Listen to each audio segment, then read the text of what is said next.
Hi, my name is John Egan, principal at Egan Simon Architecture, and today I wanted to talk to you about what is occurring in Los Angeles in terms of some of the dynamics for affordable housing. So I thought I would take you through a few of our recent projects and then discuss with you kind of where some of the more interesting and current aspects are going right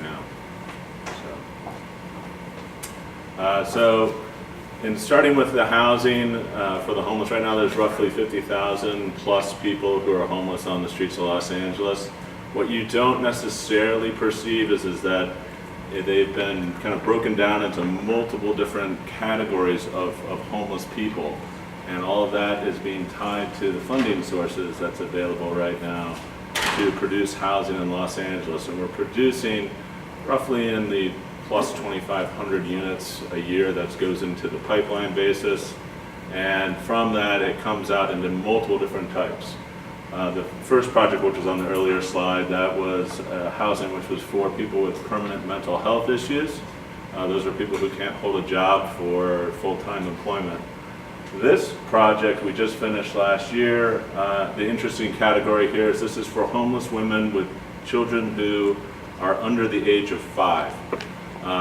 Not a category that you think necessarily exists in the city. It had to do with the first 5 LA funds.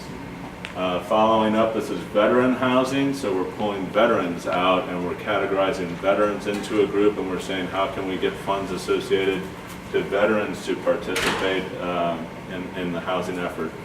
And they have groups who actually go out and find these veterans to catalog. The difficulty that we've got right now is that there's not enough funds available and the housing can't be produced fast enough and it's too costly. This project was in Huntington Square. This project was not able to be built.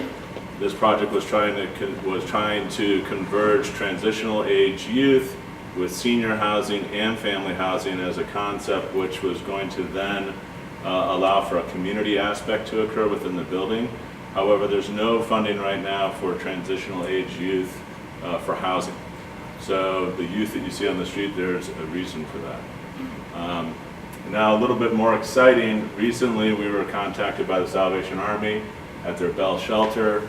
I believe their Bell Shelter holds roughly 300 women and 300 men. And they've identified a whole new category of folks that need housing. And that group is homeless people with pets. So to give you an idea of the extent that is really occurring right now is that we're reaching out now and we are identifying homeless people that have pets, and we're identifying how can we help these people. The problem that you have is there's over 2,500 homeless people right now with pets, and they're not willing to leave their pets on the street, and you're not allowed to bring your pets with you into facilities for services.